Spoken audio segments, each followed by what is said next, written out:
ব্যান্ডেলের পর এবার চুঁচুড়া। খাগড়া জেলে মাঠে স্মার্ট মিটারে বিদ্যুৎ বিল এক লাফে ১,১৪৭ টাকা থেকে ১০,০০০, চিন্তায় রজব পরিবার।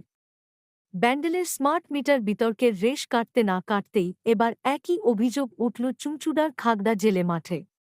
এক রজব পরিবারের অভিযোগ, যেখানে আগে প্রতি মাসে বিদ্যুৎ বিল আসত গড়ে ১,১৪৭ টাকা, সেখানে স্মার্ট মিটার বসানোর ঠিক পরের মাসেই বিল এসেছে প্রায় ১০,০০০ টাকা।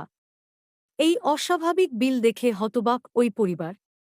দীর্ঘদিন ধরে তারা একইভাবে বিদ্যুৎ ব্যবহার করে আসছেন, কিন্তু হঠাৎ এত বড় অঙ্কের বিল দেখে কপালে চিন্তার ভাঁজ পড়েছে। পরিবারটি ইতিমধ্যেই স্থানীয় বিদ্যুৎ দপ্তরে অভিযোগ জানাতে গিয়েছিলেন, কিন্তু বিদ্যুৎ দপ্তর বন্ধ থাকার কারণে আগামী সোমবার তিনি বিদ্যুৎ দপ্তরে গিয়ে এই বিষয়ে কথা বলবেন বলে জানালেন Swapan Rajak. Prepaid smart meter লাগানোর পর রাজ্যের একাধিক জায়গায় এমন অভিযোগ সামনে আসছে।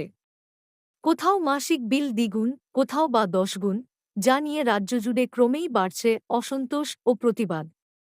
প্রশ্ন উঠছে, প্রযুক্তির উন্নতির নামে সাধারণ মানুষের কাঁধে কেন চাপিয়ে দেওয়া হচ্ছে অতিরিক্ত বোঝা? বিদ্যুৎ দপ্তর কি এর সঠিক জবাব দেবে? হঠাৎ দেখা গেল আজকে মোবাইলে আমার ৯,৮০০ কত টাকা একটা মেসেজ ইলেকট্রিসিটি বোর্ডের তরফ থেকে। তো আমি খাগড়াজেল ১৯ নম্বর ওয়ার্ডের বাসিন্দা। আমার মায়ের নামে যেহেতু বিলটা আছে, তো আগের মাসে তারা স্মার্ট মিটারটা লাগায়। তো আমরা তো কেউ তখন বাড়িতে ছিলাম না, বাড়িতে মহিলারা ছিল, লাগাবার পর থেকে লাগিয়ে যায়। হঠাৎ আজকে দেখি মোবাইলে মেসেজ ৯,৮০০ টাকা মতো আমার বিল এসছে এই মাসে। আমার আগের মাস পর্যন্ত ১১৪৭ টাকা আমি বিল দিয়েছি।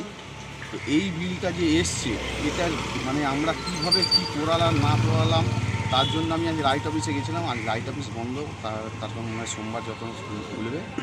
তো আমরা লাইট অফিস বিদ্যুৎ দপ্তর থেকে জানতে চাই আমাদের এই ১০,০০০ টাকার মতো বিলটা কিসের জন্য আসলো, বা গভর্নমেন্টের কাছেও আমরা জানতে চাই যে কিসের জন্য আসলো, বা এই আমরা কী করালাম। যদি আমরা দিয়ে থাকি তাহলে আমাদের বিদ্যুৎ দপ্তর বলুক যে আমরা এটা করেছি। আগের মাস পর্যন্ত আমরা ১,৯৪৭ টাকা বিল দিয়েছি। আমার সবথেকে হাইয়েস্ট বিল এসছে ২,৫০০ টাকা। হঠাৎ আজ দেখি মেসেজে আমার বিল এসছে ৯,৮০০ টাকা। তা এখন